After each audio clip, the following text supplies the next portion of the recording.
Alright, so I set myself a challenge. Build a piece of furniture using only hand tools. No shortcuts, no power tools.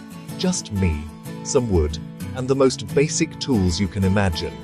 I wanted to see if I could really do it, and more importantly, if it would actually be worth all the extra effort. That meant no power saws, no drills, not even a sander. Just the classics: hand saws, chisels, planes, and a whole lot of sandpaper. It's the kind of setup that makes you appreciate how people built things for centuries, before electricity was even a thing. And honestly, I thought, how hard can it be? I mean, people used to do this all the time, right? Spoiler alert, it's way harder than it looks. There's a reason power tools took over. First up, cutting wood. Normally, I'd just zip through with a circular saw, but today, it's just me, a handsaw, and a lot of ambition. The first few strokes felt kind of nostalgic, almost romantic, but that feeling faded fast. Let me tell you, every stroke takes effort. You can't rush it. The saw binds if you push too hard, and if you go too slow, you're there all day. It's a delicate balance, and your muscles feel every second of it. And if your angle's off, you know it immediately. There's no hiding a crooked cut when you're doing it by hand. Every little mistake is right there staring you in the face. After a few cuts, my arm was burning and I was barely halfway done. It's a workout, not just for your arms, but for your patience too. You start to realize just how much you rely on machines to do the heavy lifting. But you know what? I started to feel way more connected to what I was doing. Every cut mattered.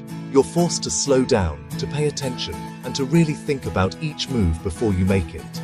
The sound of the saw, the smell of the wood, the rhythm of your own breathing, it all becomes part of the process. It's almost meditative, in a weird, exhausting way. Then came shaping.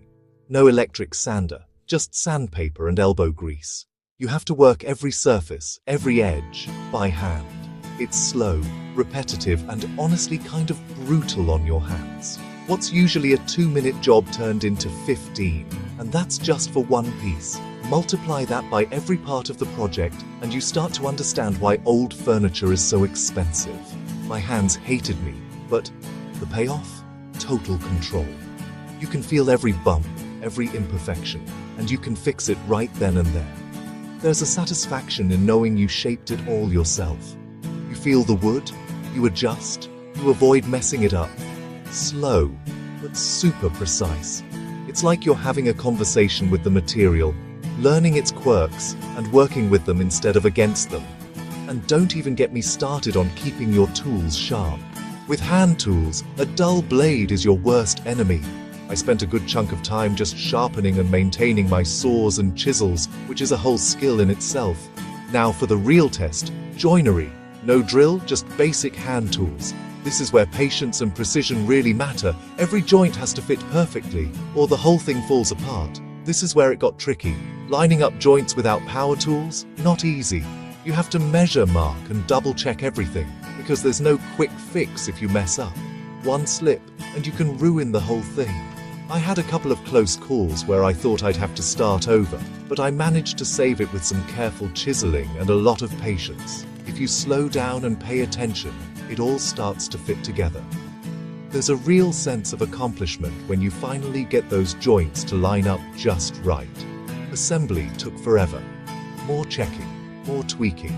Nothing like just screwing things together with a gun. Every step is manual, and every mistake means more work. Even gluing and clamping takes longer, because you have to make sure everything is perfectly aligned before you commit. There's no undo button here. But when that last piece finally locked in place, man, it felt good. It's a different kind of satisfaction, knowing you did it all the hard way. Every bit of it was 100% my work. No shortcuts, no automation. Every imperfection tells a story, and every smooth joint is a little victory. Finishing it up, I sanded by hand, wiped it down, and finally saw the result. It's not just a piece of furniture, it's proof of what you can do with patience and persistence. It wasn't perfect, but it was all mine. Every scratch, every uneven edge, It's a reminder of the process and the effort that went into it. So, was it worth it? If you want speed, no way. This is not the method for anyone in a hurry. It takes time, patience, and a willingness to embrace mistakes. But if you want to really learn, improve your skills, and appreciate the craft, absolutely worth it. You gain a whole new respect for the people who did this before us, and for the furniture that's lasted generations.